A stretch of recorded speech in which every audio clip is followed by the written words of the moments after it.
The Rainmaker by Barbara Todd. Art by Roger.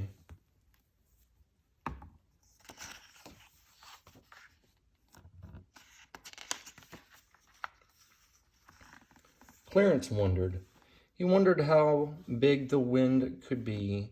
If it got really windy, thought Clarence, maybe I could fly. He held a finger up to test the wind. Nothing, but he liked to be prepared, so he did up the buttons on his coat. He wondered if clouds tasted good. If you ate one, would you float?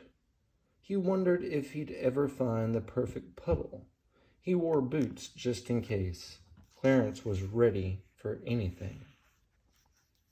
One day Clarence was so busy wondering, he nearly walked past the tap.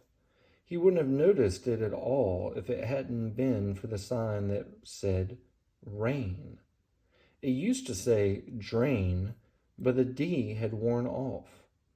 I wonder, said Clarence, if I turn on the tap, will I really make rain? He looked to see if anyone was watching. Then he tried to turn the tap. It wouldn't turn at all. Clarence used both hands and twisted as hard as he could. Nothing came out. Where's the rain? Plop! A drop fell on his head. After the first drop came another, and another. It drizzled. It showered. Clarence could barely see across the street. Wow! It works! While Clarence splashed in puddles, a man stopped beside the tap. That's some rain you made. I see you found the tap. Is that your tap? Asked Clarence. Yes, sirree, said the Rainmaker. Been in the family for years. Works like a charm, doesn't it? Of course, some folks don't like getting wet, so if you're making rain, you've got to keep umbrellas handy. By now, a long line of people stood in front of the wheelbarrow. Will you please hurry up, snapped the first woman. This coat cost a fortune. It's getting wet.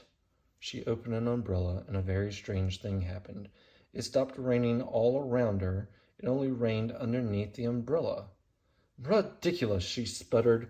She closed the umbrella and squelched down the street. The next umbrella had a duck's head on the handle. An old man opened it, and the duck went quack.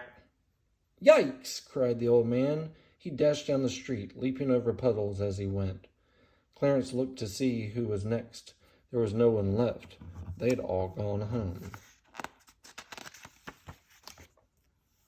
Would you like an umbrella? Asked the Rainmaker. Yes, please, said Clarence. Try this one, he said. It's my windsailor umbrella. Clarence opened it, and a gust of wind swirled out, pushing him along the street.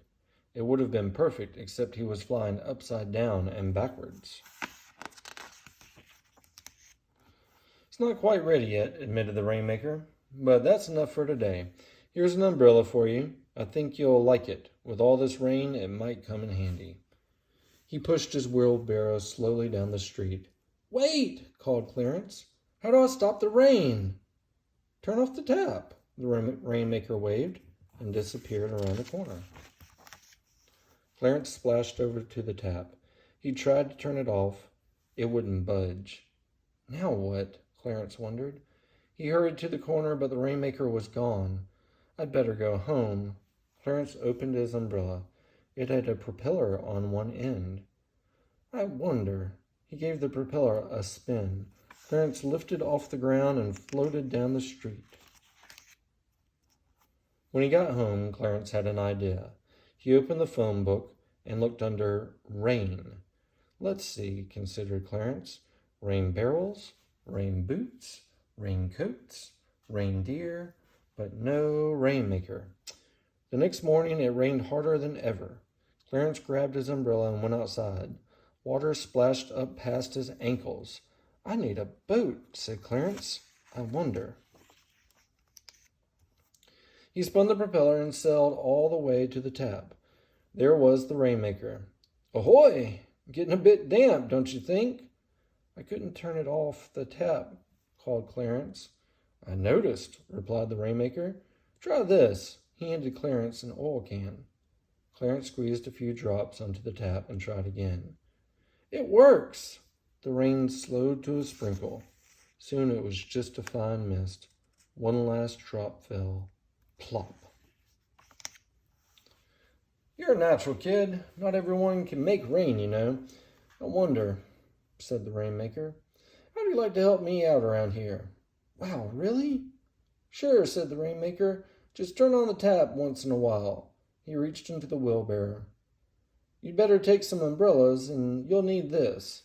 He handed Clarence a book called The Big Splash. Make It Rain. It's all in there. Up to you what kind of rain you make. My favorite is cats and dogs. Hats and frogs is fun too, but when it comes down in buckets, watch out. He took a paint can and a brush out of the wheelbarrow. This is for the rainbows. The Rainmaker gave Clarence the key. What's this for? Asked Clarence. Thunder and lightning, answered the Rainmaker. I keep them locked up. He shook Clarence's hand. You'll do fine. See you, said Clarence. On the way home, Clarence wondered about things. He wondered if a rainbow would fit in his backyard. He wondered what made thunder grumble. He was so busy wondering he bumped into the mailman. Morning, said the mailman. Nice day after all, isn't it? Clarence looked up. There wasn't a cloud in the sky. You never know, said Clarence. It just might rain. The end. The Rainmaker by Barbara Todd, art by Roger.